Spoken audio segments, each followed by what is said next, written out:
Hey, my brother. Welcome to Friday 15 with Master B2B.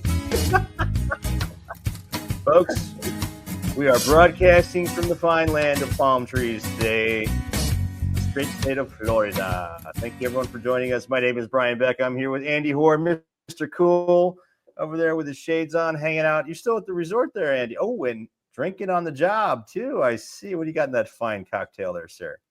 Oh, I gotta tell you, the sun is beautiful. In fact, it's so bright, I gotta keep my shades on here. That's right. That's right. For Just those a of you little listening, refreshment. that's right. So for those of you listening, Andy is hanging out by the pool at the JW Marriott in Orlando with his shades on. And I'm hanging out here in, let's see here. I'm at Disney Springs. I got a balloons floating over the head. You see it there, Andy? See it? We're I come a couple do, miles away yeah. from it. Well, Yeah. why is it So, daytime for me and nighttime for you? We're in the same place. AV mistake? I'm not sure. So anyway, folks, thanks for joining us today for Friday 15. Andy and I have spent this week here in B2B at B2B Online in Orlando, Florida, the industry's biannual gathering of B2B e-commerce executives. We had a great time, talked to a lot of folks, met with a lot of folks over the last few days, and Andy's over there. We're going to get some interesting insights from Andy today, the more he drinks of whatever he's drinking there. So That's my he's tart got the cherry umbrella juice. drink. That's right. Oh, that's awesome. Well, welcome everyone to Friday 15 from Orlando, Florida. We got an interesting recap today. We're doing a report live from the field, or recorded from the field. Those of you listening on our podcast, and what an eventful event, Andy. Several hundred industry leaders are here from across different industries. We saw folks from all different kinds of companies. We're going to cite some of the key things that we heard over the next few minutes here. But we can just sort of jump in on that. But before we do, Andy, anything you want to say about the conference in general? Yeah, so I think we made a couple slides here that we want to kind of walk people through. Now, on a serious note, by the way, there's Brian, there's your balloon. I don't know how it's over on both sides at the same time, but fireworks at night, it was gorgeous. So that's Disney Springs, which is right near Disney. But yeah, great time. So there was one panel actually that kind of stood out. Several people commented on this, but we're back to the same issue about making the case for digital. And somebody had this statement, WIIFM, which is kind of like hard to remember, but it stands for what's in it for me. And as obvious as the statement is, I think a lot of people forget that when you're talking to, say, the CFO, you want to talk about how you're showing how costs won't increase, but revenue will. And different, executives have different worldviews. And when you're selling digital, sell them the way they want to be sold. An age-old issue around lift versus shift. People pointed out that adoption is the biggest reason why digital grows, which is kind of shifting from existing customers, et cetera. But shift alone, isn't considered real growth by especially the CFOs. Incremental revenue is what gets, executive attention. And so when you're talking to these people, talking the terms they understand, but I'm a big believer in lift and shift, not just lift or shift. Yeah, I think, Andy, this is a really key thing, because I heard this question 3 or 4 times just at the conference about, hey, people are struggling with the perception that e-commerce, regardless of the channel, whether it's direct e-com or Amazon or whatever, simply shifts revenue. And all I'm doing is pushing it from one channel to the other, in some cases a more expensive channel, which, overcoming that is really critical.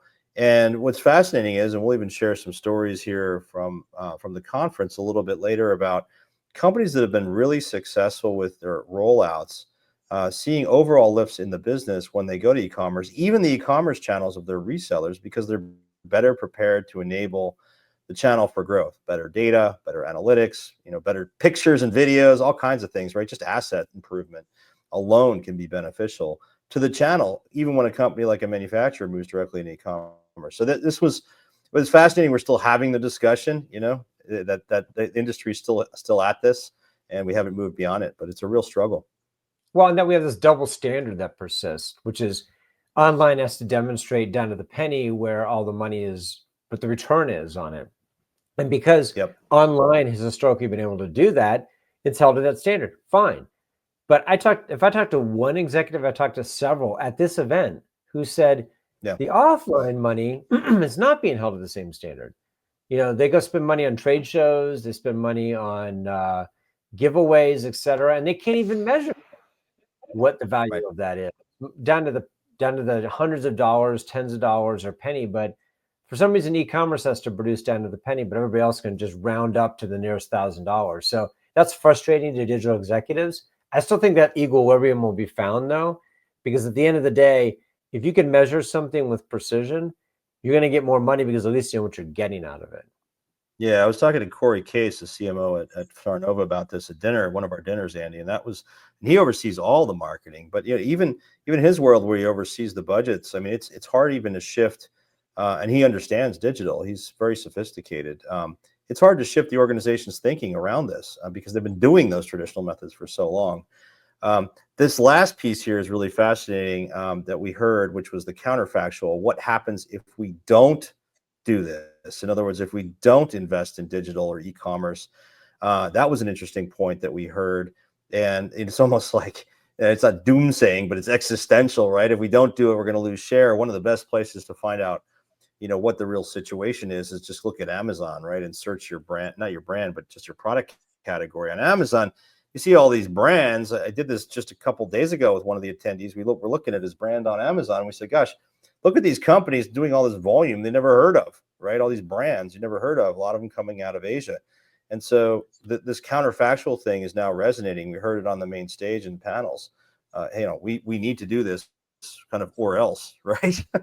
Well, and the world has changed. Now you can actually make that argument. Before you couldn't. People would say, who cares? But now you have to say, well, Amazon's doing this, our competitors are doing that. So because the market has shifted, the dynamic has shifted, there is a way to answer this question. And oftentimes the answer is nothing good. If we don't do this, it's not good. Right. Yeah, exactly. So, Andy, in my book, a few years back, I highlighted a whole bunch of case studies around Illumina. Well, we heard from Evan Vasily, who's the global manager of Omnichannel, a bunch of things around aligning sales and marketing. And Illumina, as a company, has done a tremendous job at this.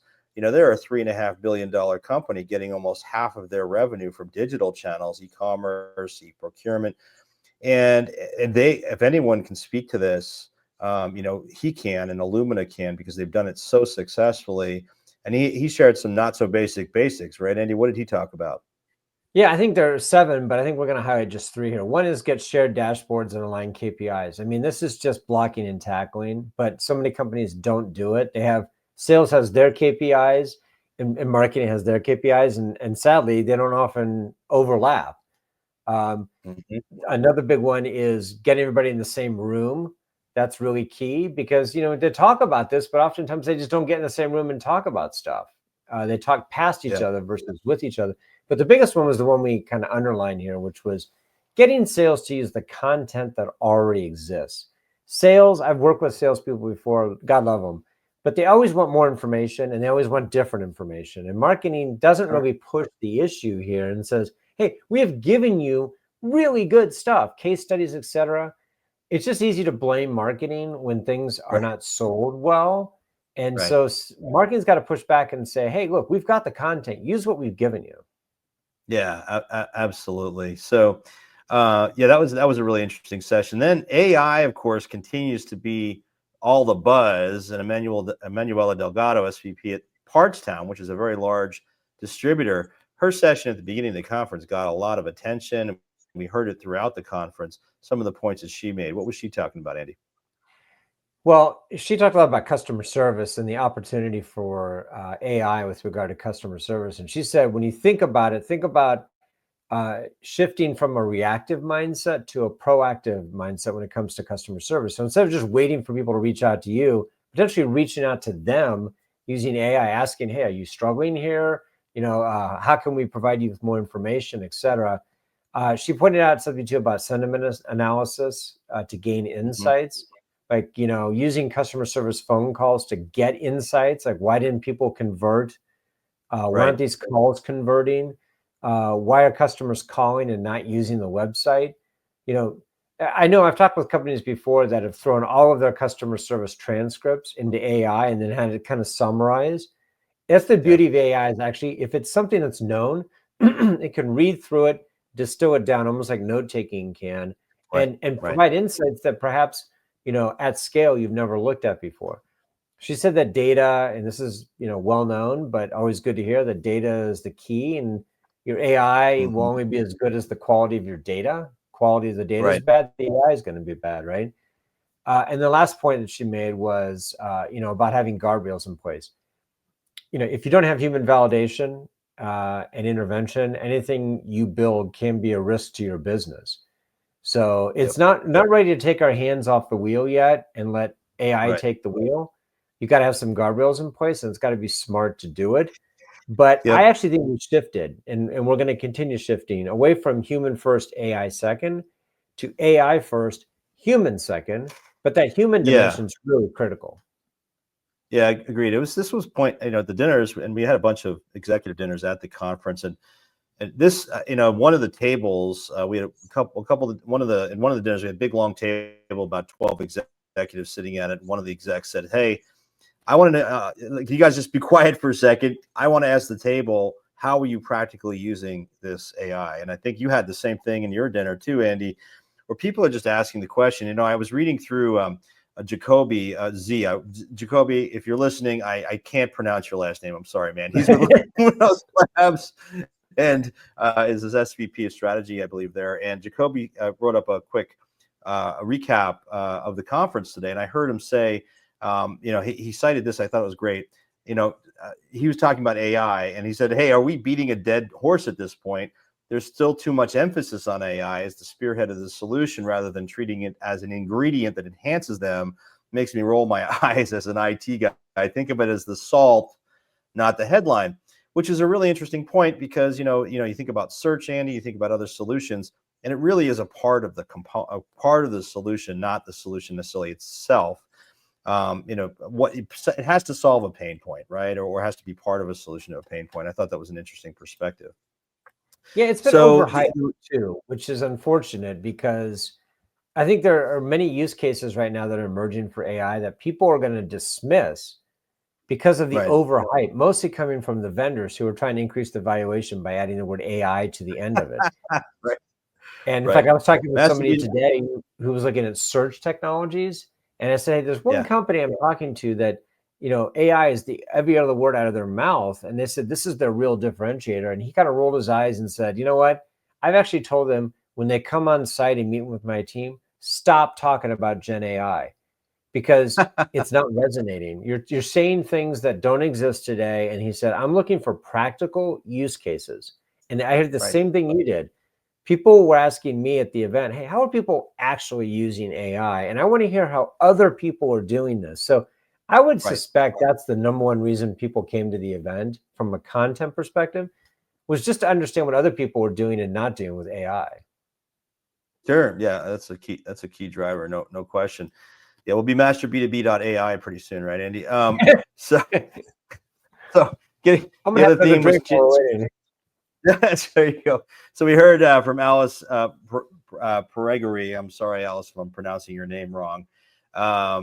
Or Peregori from Atlas Sign Industries. She talked about getting change management right, which continues to be something that a lot of folks are struggling with. She said one of the biggest traps of change management is trying to change too much, too quickly. Right. And I mean, this is really the thing that holds a lot of this digital transformation back is change management, failure to align. So taking things one step at a time was her advice.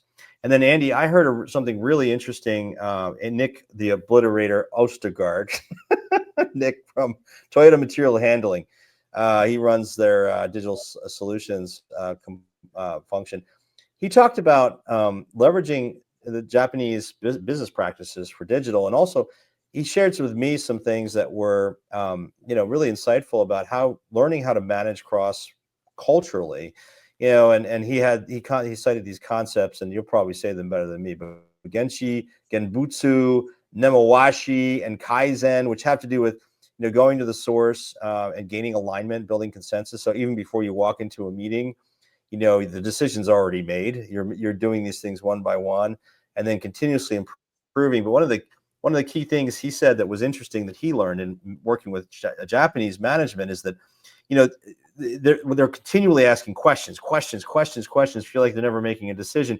He said what they're actually doing is not testing the business case as much as how resolute you are about making the case. How does Nick feel about this, almost earning into their trust, and is he really convinced this is the solution?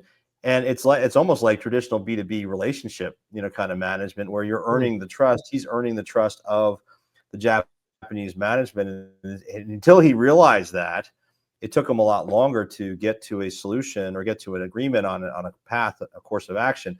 Once he realized it, he changed his approach. Now he said he's getting decisions more quickly from management. So fascinating sort of insights in cross-cultural management, but also some lessons for U.S. businesses.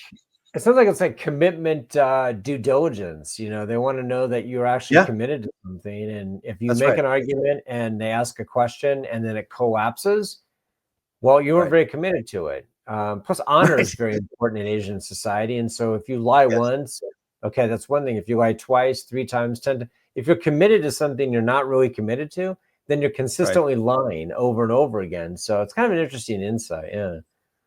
Yeah, it was fascinating. I'd never heard that before. So we had a debate. Can you avoid driving into the data ditch? Was the theme. That was Monday afternoon for about an hour. This was the highlight of the entire event. Yes, it was. It was a keynote debate right on the main stage there, and we had a great group.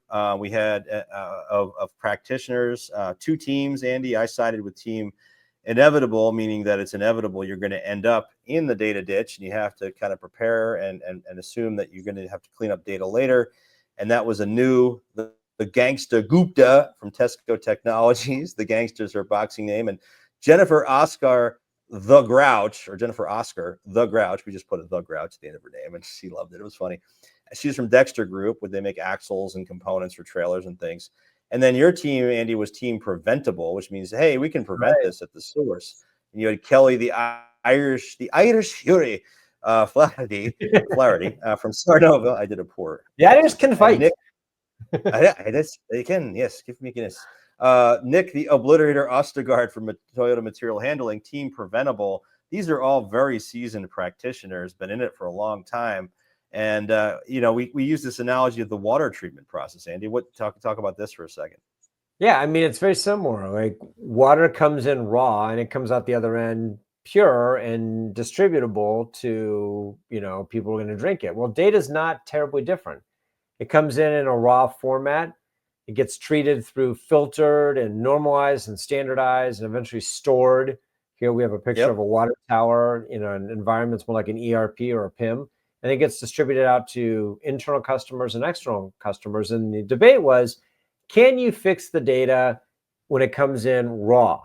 Or must it go through this expensive, time-consuming normalization, standardization process? And of course, the default is it has to go through that standardization process. However, if you do enough upfront thinking, this is the point our team made, you can actually fix a lot of this stuff at the source. And in fact, Nick told a really interesting story about telematics at Toyota Material Handling. He said, look, we get all this data from these forklifts about how they're being used, when they need to be fixed, etc.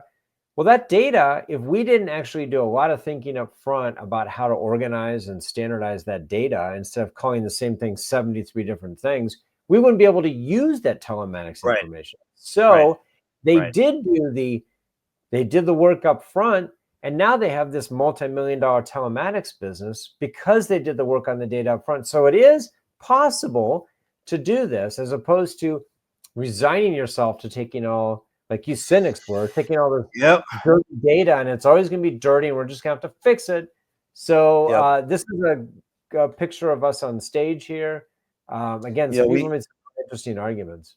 Yeah, no, and Team Inevitable said, hey, we're getting data from so many sources that we just have to acknowledge the reality that, the data is not going to be clean ever. We're going to have to deal with this. And it's different for a Toyota that owns all the channels, and they're a closed loop. They can they can do that because they own the data, they own the equipment, or the platforms and things. So it's much easier for them.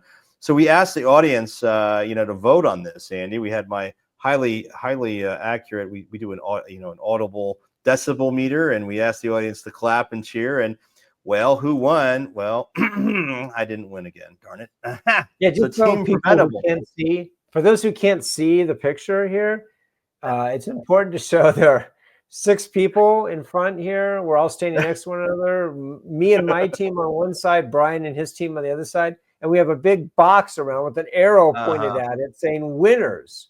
And not just the winners of this debate. We're winners in all of life, too, Brian. Come on.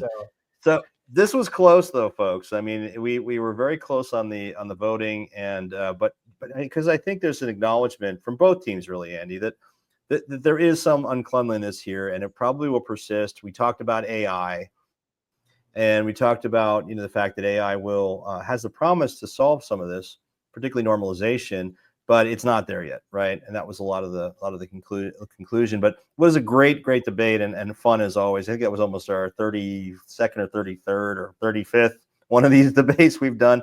We also had these awesome dinners, both at STK and La Luce, which were wonderful restaurants in Orlando. We had a great attendance. I think we had more than, between all the dinners, probably 80, 90 people, something like that, the dinners. And just fantastic conversation. We had a fun icebreaker. You had to snitch on yourself, something you did in high school that you've never told anyone. And we had to close the doors and keep it confidential because there was some pretty interesting stuff involving hit and runs. It was, yeah. It was. Someone burned their school down. Someone almost died from LSD. I mean, it was just crazy. So we have a lot of fun, guys, in addition, obviously, to... and that was just Brian. That was just me. That's right. All right, a couple quick announcements. We're way past our Friday 15, as usual, folks. A couple things. Want to remind you of our forum, which is on our website, masterb2b.com. No cost to join that forum. Practitioners only. We have hundreds of people in there. Great conversations happening every day. Someone just posted actually today, Andy, a job that they're looking to fill. Someone else just actually posted a candidate. They said, hey, this is a great person. People are asking about platforms, about processes, about everything, customer personas and customer journey mapping. There's so much going on there. We encourage you to join if you're a practitioner. Again, no cost. We've announced our roundtable locations for the spring of 2025. We're going to be in Atlanta, Cleveland, Denver, Minneapolis, Charlotte, Cincinnati, Dallas, Los Angeles, New York City, and St. Louis, all the way from February up through, I think, May. Multiple cities there, and encourage you to go to our website. Those will be posted shortly with dates. Again, Master B2B events is where you want to go. Go to our website. And we announced the date of our summit for 2025. It will be March 12th at the University of Chicago. This will be about 130 people, mostly practitioners, with limited number of sponsors of this. So these are conversations, and this is not a conference. This is a conversation of roundtables, best practices sharing, and amazing networking. So encourage you all to sign up for that. That'll also be up on our website, masterb2b.com, under events. And I want to remind everyone that our podcast, this is available in podcast form all over the globe, the galaxy, on your favorite podcast service, folks. Our Friday 20 plus now. So thank you, everyone, for listening. Andy, any final words for our listeners this week? Yeah, well, so we're not going to be broadcasting next week because it's Thanksgiving. That's right. So we'll see you guys again in December, I guess, or late November. I don't know. I'm losing track of the dates. I guess it'd be December. But on that note, Brian, it was great to see you in Orlando. I mean, here in Orlando. And Yep. Cheers. Party on, mate. Awesome. We'll see you next time, everybody. Maybe at the bar, maybe at the pool. Want to sing along, Andy? See you, everybody.